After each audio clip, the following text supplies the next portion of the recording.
Hey everyone, and welcome to TopThink. Today we're going to learn about 5 body language tips to command respect. Now, let's begin. The average person has 27 conversations a day. One might be with your boss, while another is just sending funny videos to your friend. Of those 27 conversations, how often do you actually listen? I mean, how many of those people do you take seriously? More importantly, how many of them take you seriously? You interact with people every single day, yet respect is something that you may rarely earn. So why do you think that is? There's 2 pretty common answers that get thrown around a lot. The first is that people won't respect you if you don't have any power. Just think back to those 2 conversations with your boss and with your friend. What makes the first so much more important than the second? Well, you care more about a conversation with your boss because they have power over you. But that doesn't mean you respect them. Plenty of people think their bosses are a few keys short of a keyboard, if you know what I mean. But they listen anyway. The second is that you lack something interesting to say. But if people don't respect you, why would they take the time to listen? You could have invented the first working time machine. Cool. But without respect, you may as well be sitting in a cardboard box pretending that you're Doctor Who. In other words, no one will care. There's one big reason why both of these strategies fail. Respect is almost entirely abstract. Just imagine you walk into work and you see a coworker that always disrespects you. They've been talking over and ignoring you for years, and well, you're just sick of it. So what do? You walk right up to them and you say, "Take me seriously." Do you think they actually will? No, because I'm willing to bet they'll just laugh. Respect is about using little things to communicate a larger message. You need to sell people the idea that you're worth respecting. So before you open your mouth, do something to make your words matter. Body language is a surefire way to earn the respect that you're looking for. The right body language convinces people to listen. It proves that you're worth believing and taking seriously. To ensure your words always carry weight, here are 5 body language tips to get you more respect. Number 1. The authoritative arc. Trust is one of the most important components of respect. Your credibility tells people whether or not you're worth listening to. They need to know that you aren't lying or trying to trick them. But how do you build trust with a complete stranger? Even if someone has no idea who you are, there are ways to create that instant bond. Think back to some of the greatest speeches ever given, like LBJ's The American Promise. The best leaders and speakers use more than just their words to inspire their audiences. They speak in a way that constantly communicates their credibility. While the speech itself provides information, their voice and their body language make the audience care. The key is to act out your message. In fact, congruency is often the first thing people look for.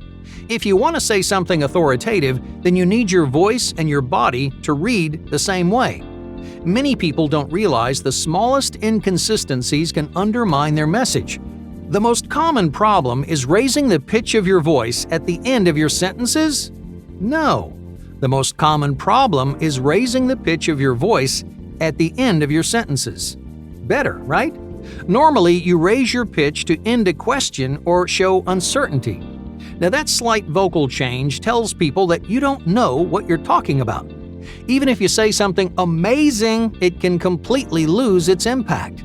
And to make matters worse, people see this pitch change as a sign of insecurity. It shows them that you need validation. Instead, communicate confidence and passion by using the authoritative arc. Just start at your normal pitch, get higher in the middle, and end the sentence where you started. This slight change transforms the way you speak. It gives you tonal consistency, which shows people they can trust you. Number 2. Destroy barriers. What if I told you that your coffee may be keeping you from getting respect? Or at the very least, hurting your chances. Any object that separates 2 people during a conversation is called a barrier. So whether you're sitting behind your desk or holding a hot cup of joe, barriers divide your personal space from someone else's. They're great if you want to feel safe or comfortable, but if your goal is to earn respect, then barriers make interactions feel impersonal. Here's the interesting thing about barriers. You usually don't realize that they're actually there until they aren't. We unconsciously hide behind barriers all the time. Even when we're talking to friends, we create these subtle boundaries to protect ourselves. You should actively tear down any and all barriers at the start of a conversation. If you're sitting at a table, then move to the other side. If you're holding your coffee, set it down and out of the way. Yeah, it may sound insignificant, but people will immediately notice the difference. You'll seem more confident, while your words have a more personal impact. They'll feel compelled to take you seriously because you're showing them how invested you are in the conversation. Number 3. Implicit impressions. A first impression starts before you ever open your mouth. You can easily ruin your chances of getting a job or building a friendship without saying a word. Many people decide in the first few seconds if they're going to respect you or not. It isn't the most effective strategy, but that's just how our brain works. Let's say you get hired to work at a small startup. You're the company's first outside hire, so you're understandably a little bit nervous. How can you alter your body language to get their respect right off the bat?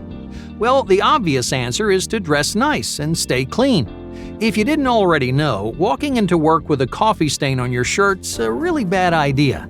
Remember, these people don't know you. They won't cut you any slack, so every mistake counts. Okay, what about more subtle types of body language? The way you stand is a big deal, especially if you're stepping into a leadership position. You need to straighten your back, uncross your arms, and widen your stance. If it helps, pretend you're walking into a room full of bears. Yeah, bears, When you don't make yourself big, they'll eat you for dinner. Finally, pay attention to your expression. When meeting new people, your own face may be the last thing on your mind, but it's the first thing on theirs. For example, if you want to be approachable, you need to smile. Just don't give a big toothy smile like you're having your picture taken, okay? You want to show that you're friendly and welcoming, not a serial killer. If you can manage each of these nonverbal signs, then you can win people over in seconds. Number 4. Power cues. If you're not getting the respect you deserve, then you should use your body language to communicate vertical power. You may be the boss, but your certain physical features can unfairly undermine your authority. New leaders often struggle to be assertive, especially with veteran employees. They don't listen or take you seriously, which makes your job that much harder. Luckily, there are several subconscious techniques that you can use to solidify your position. For starters, increase the volume of your voice. Now, I don't mean yelling, because that can easily backfire. The last thing you want is a screaming match with an employee. Just simply raise the volume of your natural speaking voice while staying calm and polite. Honing in will have a similar effect. If you want something done, make eye contact with a specific person and use their name. General requests are often overlooked and ignored, while specifics create personal responsibility. No matter which techniques you use, consistency is key. Just like you want your words and actions to match, well, you can't be assertive one day and a pushover the next. If you aren't consistent, people will see right through you. Number 5. Follow the leader. Nonverbal encouragement is rarely talked about, but it's an effective way to pull people in. The logic behind this technique is pretty basic. You invest in them, so they invest in you. The best salesmen use this strategy all the time.